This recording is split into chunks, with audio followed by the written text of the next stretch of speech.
देखो question number 6 हमारा क्या कह रहा है, व्याख्या कीजिए कि 7 गुणा 11 गुणा 13 प्लस 13 और 7 गुणा 6 गुणा 5 गुणा 4 गुणा 3 गुणा 2 गुणा 1 प्लस 5 भाज्य संख्याएं क्यों है तो ये भाज्य संख्या है, लेकिन क्यों है ये हमें इसकी व्याख्या करनी है। ठीक है, तो देखो भाज्य संख्या क्या होती है, वे संख्या जो एक और स्वयं से छोड़कर जिनके अन्य और भी गुणनखंड हो वो तो होती है भाज्य, और अभाज्य क्या होती है, जो एक से कटे और खुद से कटे वो होती है अभाज्य। ठीक है, तो जिनके दो से यहाँ गुणनखंड होते हैं वो क्या होती है, भाज्य होती है। तो हमें यही बताना है ये भाज्य संख्याएं क्यों है। तो देखो कुछ क्या है हमें दे रखा है,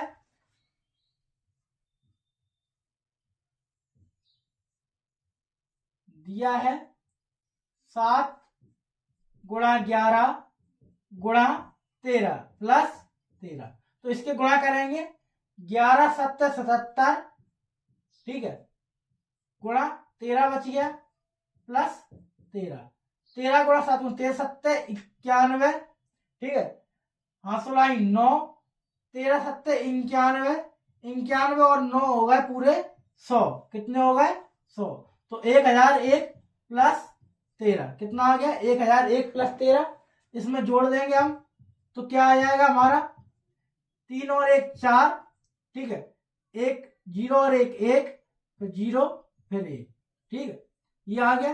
अब हम लिखेंगे चूंकि 1014 लास्ट में का एक अंक 4 है तो ये कितने से विभाज्य है, 2 से क्या है विभाज्य है, ये क्या है 2 से विभाज्य है, अतः 1014 कई संख्या है, एक भाज्य संख्या है, भाज्य संख्या है, यही हमें बताना था भाज्य संख्या है तो क्यों है, तो 2 से विभाज्य इसलिए क्या है एक भाज्य संख्या है। अब वैसे ही हमें दूसरा दे रखा है, क्या दे रखा है 7 गुणा 6 गुणा 5 गुणा 4 गुणा 3 गुणा 2 गुणा 1 प्लस 5। अब इसके गुणा करेंगे अपन तो देखो 7 6 42 गुणा 5 गुणा 4 गुणा 3 गुणा 2 गुणा 1 प्लस 5, ठीक है।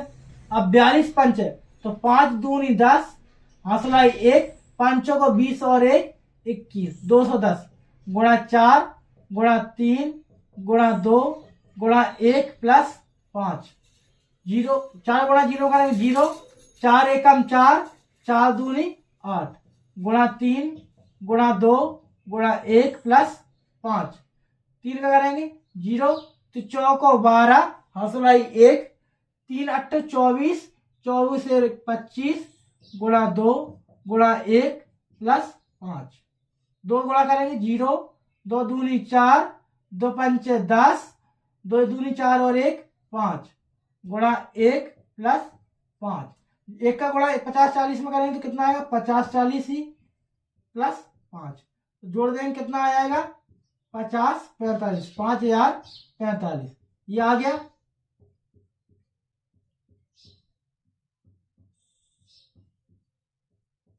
ठीक, अब देखो चूंकि 50 45 इकाई का अंक लास्ट का 5 है तो ये कितने से विभाज्य, ये 5 से विभाज्य, तो यहां लिखेंगे चूंकि 50 45 5 से विभाज्य है, अतः 50 45 एक कैसी संख्या है, एक भाज्य संख्या है। ठीक है, तो ये हो गया हमारा सॉल्यूशन।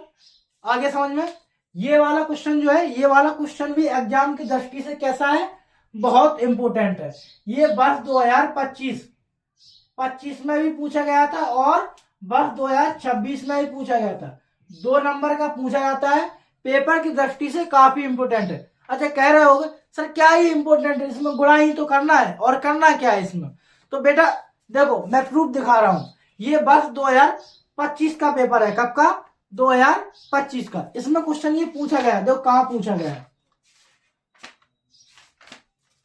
देखो ये क्वेश्चन लिखा हुआ है, व्याख्या कीजिए कि 7 गुणा 11 गुणा 13 प्लस 13 और 7 गुणा 6 गुणा 5 गुणा 4 गुणा 3 गुणा 2 गुणा 1 प्लस 5 भाज्य संख्याएं क्यों है, और कितने नंबर का है? 2 नंबर का। कितने का है? 2 नंबर का। तो ये पूछा गया है, 2026 में भी पूछा गया था, तो काफी एग्जाम की दृष्टि से काफी इंपोर्टेंट है। और अभी हम 2 क्वेश्चन और करवा कर गए हैं। कौन से? 96 और 404 का SCF और 148 के अभाज्य गुणनखंड। ये दोनों क्वेश्चन भी बोर्ड एग्जाम में पूछे गए हैं। कितने नंबर के? 2 नंबर के। तो जो सरल दिखता है वो वास्तव में सरल है, लेकिन पेपर की दृष्टि से काफी इंपोर्टेंट है। आ गया समझ में? तो कर लीजिए इसे नोट, फिर नेक्स्ट क्वेश्चन की ओर हम आगे बढ़ेंगे। बन गई, बच गई। बच गई। तुम तो सो ही रहे थे। सो नहीं रहे थे, हम देख रहे थे। अच्छा कह रहे होगे सर क्या ही इंपॉर्टेंट है इसमें, गुणा ही तो करना है, और करना क्या है इसमें? तो बेटा पेपर की दृष्टि से काफी इंपॉर्टेंट है। अच्छा कह रहे होगे सर क्या ही इंपॉर्टेंट है इसमें, गुणा ही तो करना है, और करना क्या है इसमें? तो बेटा देखो मैं प्रूफ दिखा रहा हूँ। ये बस 2025 का पेपर है। कब का? 2025 का। इसमें क्वेश्चन ये पूछा गया है, देखो कहां पूछा गया है। देखो ये क्वेश्चन लिखा हुआ है, व्याख्या कीजिए कि 7 गुणा